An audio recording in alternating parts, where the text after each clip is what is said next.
So today I'm reviewing something that I can't actually hold in my hands. It's actually a piece of editing software. Let's check it out.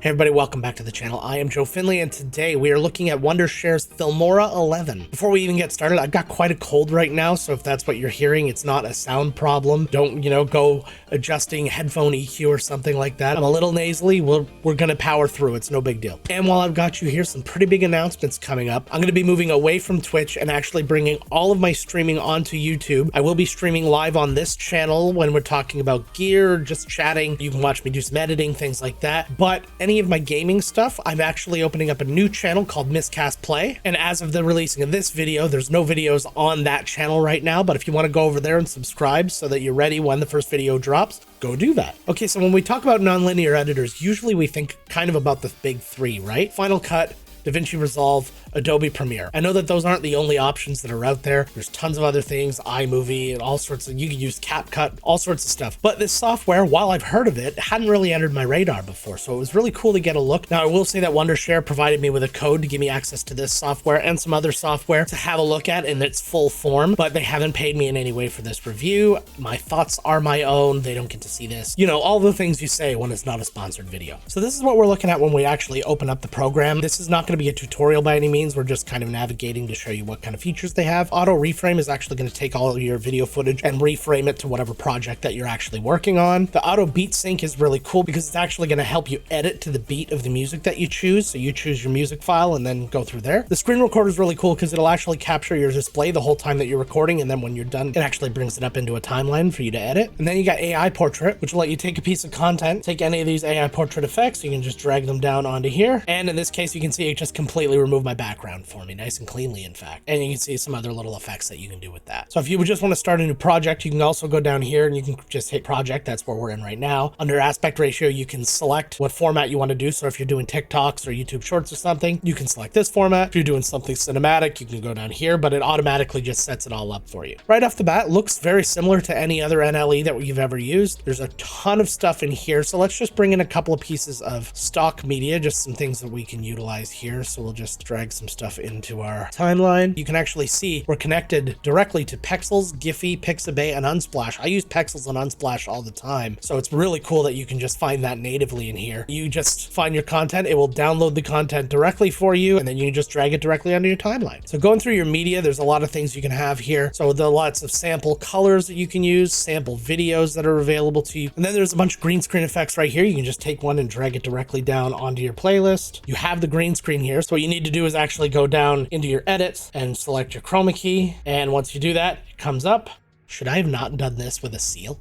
But the bottom line, you can take the time to actually go through and see all of the different options you have. It's got pre-done YouTube end screens, it's got Instagram story presets, all sorts of different things that you can load up. But again, you can do anything you want from scratch. Audio, you have a gigantic library to work from here. So if you see the little diamond right here, that's actually part of the paid version of everything. Anyone that doesn't have it, if the free version, you can use it. But you can see all different types of genres and things like that. If you open this up, you can see different styles, electronic rock, intro music, AI music even, sound effects, same deal. You can find all sorts of different things in here, and there is a large list of things to actually work from. Titles, again, you have lots of different text styles to work with. If you keep scrolling down, it will be virtually endless, but you can see here just the what's new. There's over 2,300 items in there right now. Transitions, also all kinds of options. Something to note too, and this is something that's under all the options that we've seen so far, there is a free column so that you can just look up the ones that are free if you don't want to have the paid version. And if you scroll over them slowly, you see a preview of each individual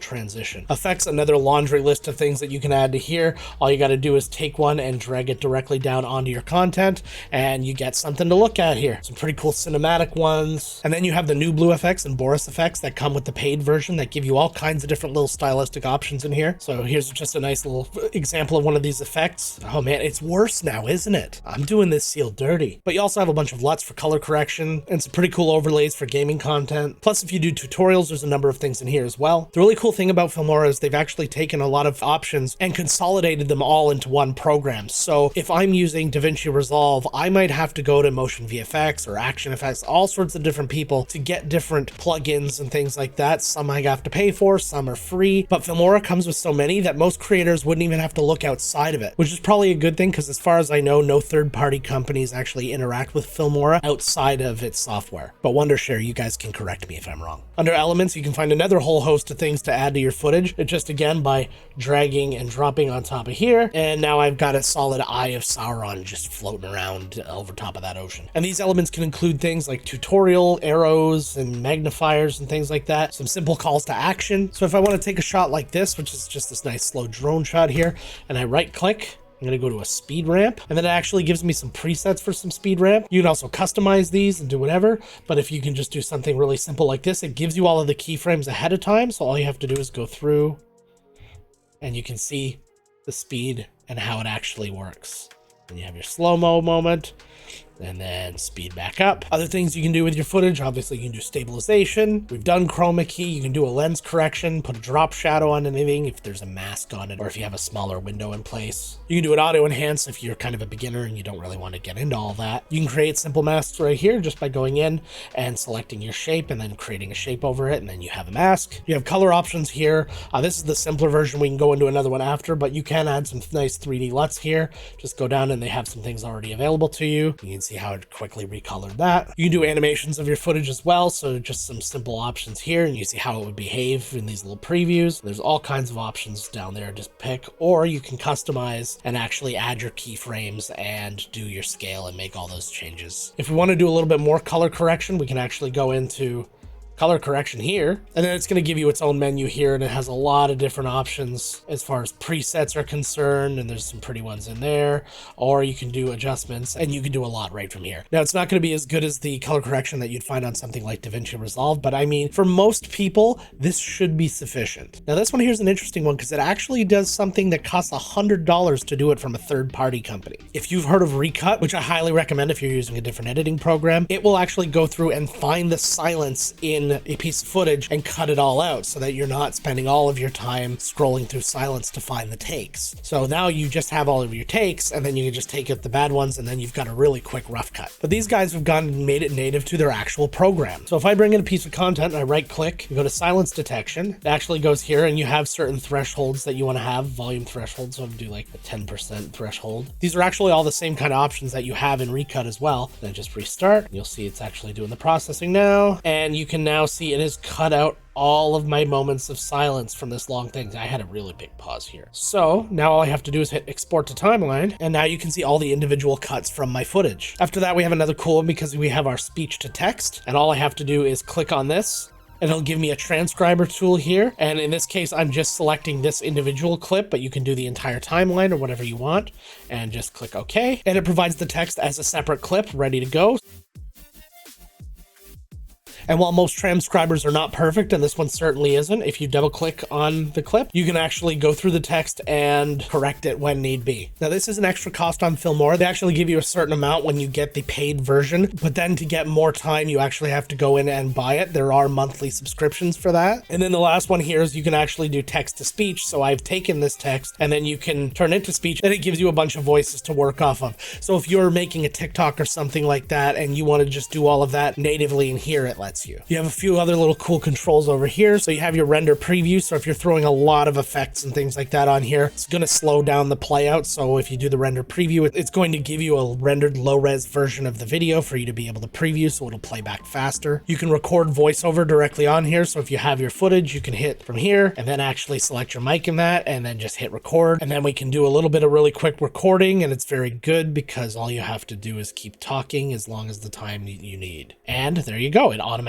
gave me a little file right there. Your audio mixer, it's not a gigantic one, but it gives you some basic stuff here. It gives you the balance of each individual channel, and more will pop up as you add more audio channels. And here you can actually set up more audio parameters. So right now under stereo, I can create that balance just here instead of playing around with that. Or if I go into surround sound, I can move them and tell you exactly where everything's going to be. So I can make a cinematic video with surround sound and actually have content coming from behind and all of that. And another really interesting thing that I haven't pointed out yet, when you bring in a piece of footage, it doesn't bring in one track for the audio and then another track for the video. It actually just, you notice that for all of the footage that I brought in here, it's all sitting on one single track, which is the video track. Now, if I want to separate that, I can just by right-clicking and hitting detach audio. And now you can see it moved the audio down to this audio track and the video is by itself. So for people who don't necessarily need to do a lot of audio manipulation, if you're not going to be doing a lot of J and L cuts, things like that, then you don't really need to do any of that. It's quite clean and simple to do it all on one track. So let's talk about the pricing. Annually, you'll pay $69.99 US, but right now there's still a special on where it's $49.99 US for the entire year. And there's also a perpetual license that's $109.99 a year, but right now is on sale for $79.99 a year. Something important to know about the perpetual plan is this is exclusive to Filmora 11 only. So if they go to a Filmora 12, this does not include that. It will still have updates for Filmora 11 and it will have support for a while and you will get every update with that as they come. But if you want to actually move up between full versions of Filmora, you want to go with the annual plan because this will move you from 11 to 12 and so on and so forth. But the other cost you need to concern yourself with is the effects and plugins add-on, which is $20.99 a month. It does include an awful lot of things, many of which I showed you in this video, but that is just something you need to be aware of. There is technically a free version of Filmora, but it is going to put a watermark on anything you export. So if that is something that you care about, which I mean, if you're making your own content and you're trying to have your own brand, that should be something you care about, then you're not going to want to go with the free version on that. So the question is, can I actually recommend this program for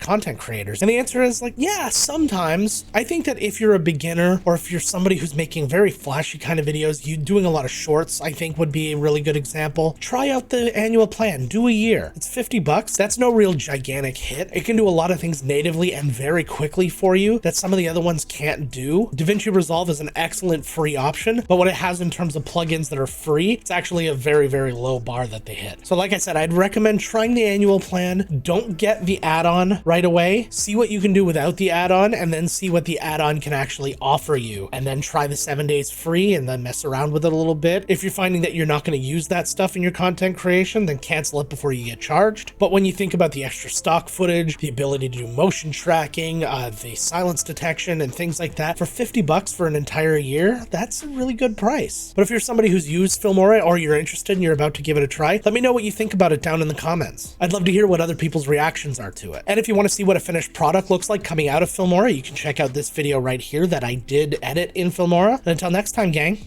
let's get to work.